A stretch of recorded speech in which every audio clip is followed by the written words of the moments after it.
तो जब भी आप जाते हैं 30 से 40 हजार रुपए का गेमिंग सिस्टम बनाने के लिए, तो कम से कम आप 5 से 10 हजार रुपए अपने प्रोसेसर के लिए अलग से रखते हैं। वो इस वजह से क्योंकि आपको एक अच्छा ग्राफिक्स कार्ड, अच्छा मदरबोर्ड या अच्छे और कंपोनेंट्स चाहिए होते हैं। लेकिन यहाँ पर दिक्कत इस बात की है कि 5 से 10 हजार रुपए में आपको बहुत सारे अच्छे ऑप्शंस नहीं मिलते। भले ही आपको इस प्राइस रेंज में 10 से 15 प्रोसेसर्स मिल जाएंगे, लेकिन वो सारे प्रोसेसर्स अच्छी वैल्यू नहीं प्रोवाइड करते। इसी वजह से ये लिस्ट मैंने बनाई है जो सिर्फ इंक्लूड करती है सिर्फ 4 ऐसे प्रोसेसर्स को जो कि best price to performance ratio लाती है। तो सबसे पहले लिस्ट को स्टार्ट करते हैं इंटेल के पेंटियम G6400 प्रोसेसर से। ये प्रोसेसर फीचर करता है 2 कोर्स और 4 थ्रेड्स जो कि क्लॉक्ड है 4.0 गीगाहर्ट्ज फ्रीक्वेंसी पे। अब ये प्रोसेसर लॉक्ड है, जिसका मतलब ये है कि आपकी 4.0 गीगाहर्ट्ज फ्रीक्वेंसी अपने बेस पे रहेगी। तो एक तरीके से आपको इसमें नुकसान भी है लेकिन फायदा भी है। फायदा ये है कि 4 गीगाहर्ट्ज की फ्रीक्वेंसी गेमिंग के लिए बहुत अच्छी होती है। दूसरा फायदा ये है कि आपको कोई अनलॉक चिपसेट मदरबोर्ड यूज करने की जरूरत नहीं होती, जो आपकी ओवरऑल कॉस्ट को सेव करता है। नुकसान आपका यह है कि आपकी 4 गीगाहर्ट्ज से फ्रीक्वेंसी ऊपर नहीं जा सकती, जिसका मतलब ये आपको फ्री परफॉर्मेंस नहीं मिलेगी, जो कि कुछ ऐसे प्रोसेसर्स के अंदर है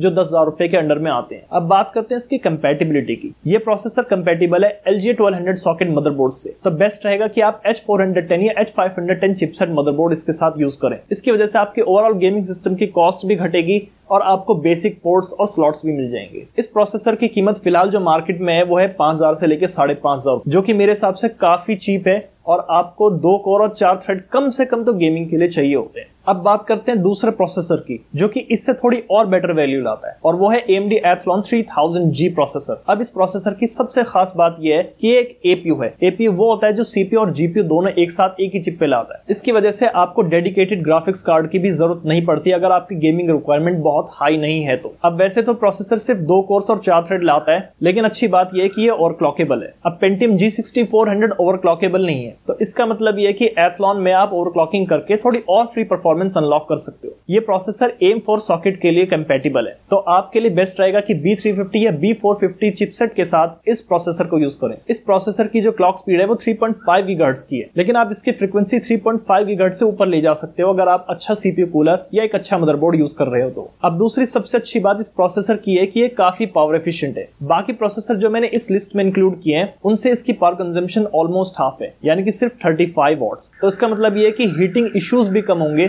और आपकी ओवरऑल कैपेसिटी जो आपको पावर सप्लाई के लिए चाहिए होगी वो भी कम चाहिए होगी। अब बात करते हैं इसकी ग्राफिक्स की, तो ये Vega 3 ग्राफिक्स के साथ आता है, जो कि इतना कैपेबल जरूर है कि 720p लो सेटिंग्स पे आपको इजीली मोस्ट गेम्स खिला देगा। वो बात अलग है कि आप 1080p गेमिंग परफॉर्मेंस बिल्कुल भी एक्सपेक्ट नहीं कर सकते और 60 FPS तो भूल ही जाइए। तो अगर आपके पास फिलहाल ग्राफिक्स कार्ड खरीदने के पैसे नहीं है और आपका बजट इतना लो है कि आप 25 से 30 हजार रुपए से ऊपर नहीं जा सकते अपने गेमिंग पीसी के लिए, तो ये प्रोसेसर फिलहाल के लिए बेस्ट रहेगा। आगे आप आने वाले टाइम में ग्राफिक्स कार्ड जरूर यूज कर सकते हो, लेकिन अगर वाकई में आप गेमिंग के लिए नहीं रुक सकते तो ये प्रोसेसर आपके लिए बेस्ट रहेगा, क्योंकि इसकी प्राइस है सिर्फ 5500 से लेकर 6000 रुपए, जो कि काफी सस्ती है अगर हम APUs को कंपेयर भी करें तो। अब अगर हम इससे ऊपर जाते हैं तो हमको मिलता है तीसरे नंबर पे Intel Core i3-10100F प्रोसेसर। ये 10th जनरेशन का प्रोसेसर है जो कि LGA 1200 सॉकेट पे कंपैटिबल है, सेम उसी सॉकेट पे जिसपे पेंटियम G6400 प्रोसेसर कंपैटिबल है। तो इसका मतलब ये है आप इस प्रोसेसर को भी H410 या H510 चिपसेट पे यूज कर सकते हो, तो ओवरऑल आपकी कॉस्ट इससे भी घटेगी। अब क्योंकि ये प्रोसेसर भी लॉक्ड है तो आप इसको ओवरक्लॉक नहीं कर सकते, ये इसकी डिसएडवांटेज जरूर है, पर ओवरऑल इस प्रोसेसर की परफॉर्मेंस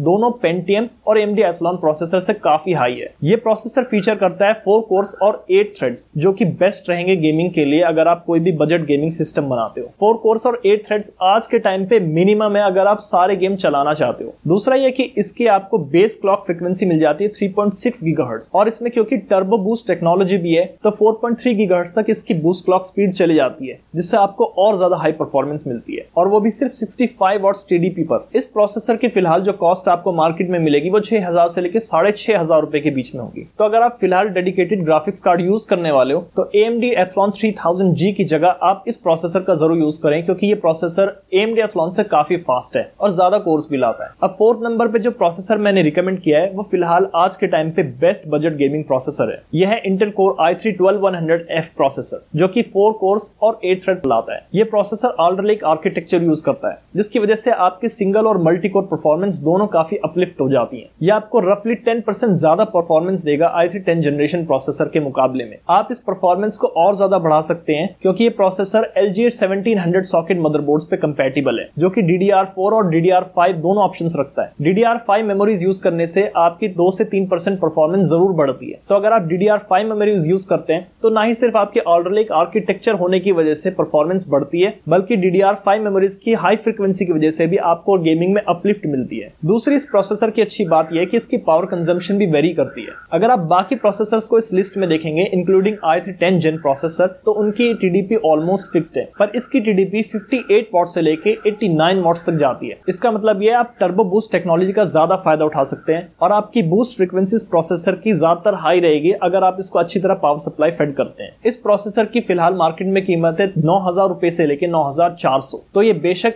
i3 10100F से 3 से 3,500 रुपए ज्यादा महंगा है, लेकिन ये कम से कम 10 से 15% परफॉर्मेंस ज्यादा देता है। अब आपको इस प्रोसेसर के लिए LJ 1700 सॉकेट मदरबोर्ड का यूज करना होगा। इसका मतलब यह है कि आप H410 या H510 मदरबोर्ड यूज नहीं कर सकते, बल्कि आपको H610 मदरबोर्ड यूज करना होगा। और अगर आपको और फीचर्स चाहिए, ज्यादा स्लॉट्स और ज्यादा पोर्ट्स चाहिए, तो बेटर रहेगा कि आप B660 चिपसेट मदरबोर्ड यूज करें। लेकिन आपको इस चीज को भी ध्यान में रखना होगा कि ओवरऑल कॉस्ट आपकी गेमिंग पीसी की भी बढ़ेगी। मैं रिकमेंड करूंगा कि अगर आप इस प्रोसेसर को यूज करते हैं तो कम से कम आप GTX 1660 सुपर या RTX 3050 के साथ जाइए, जो हमेशा आपका 60+ FPS कंसिस्टेंट रखेगा। तो फाइनली अगर हम इन प्रोसेसर्स को कंपेयर करते हैं तो इसमें बेस्ट बजट जो प्रोसेसर रहेगा, जो अराउंड 5,000 से 6,000 रुपए के अंदर आप बाय कर सकते हैं, वो है आपका AMD Athlon 3000G। वो इस वजह से क्योंकि ये CPU के साथ GPU भी लाता है। लेकिन अगर आपको सबसे ज्यादा हाई परफॉर्मेंस चाहिए 10,000 रुपए के अंदर में, तो i3 12100F से अच्छा कोई फिलहाल ऑप्शन नहीं मिलेगा। इसका आपको दूसरा फायदा ये भी मिलेगा कि अगर आप LJ 1700 सॉकेट मदरबोर्ड यूज करते हैं तो आने वाले टाइम में आप Raptor Lake प्रोसेसर में भी अपग्रेड कर सकते हैं, जो कि और भी ज्यादा फास्ट होगा। तो ये थी मेरी CPU सजेशंस अगर आपको प्रोसेसर खरीदना है 5 से 10,000 रुपए के बीच में। अगर ये वीडियो आपको हेल्पफुल लगी हो तो सब्सक्राइब करना मत भूलना। आने वाले टाइम में और ज्यादा गाइड्स की वीडियो अपलोड होने वाली है, साथ ही साथ बहुत सारे प्रोडक्ट रिव्यूज भी, जिससे आपको पता चल जाएगा कि आपको कौन से पीसी पार्ट से पेरिफेरल्स खरीदना चाहिए और कैसे आप अपनी गेमिंग परफॉर्मेंस को बढ़ा सकते हो। तो इस वीडियो को यहीं एंड करते हैं। मेरा नाम है सरफराज और मैं मिलता हूं आपसे अगली वीडियो में।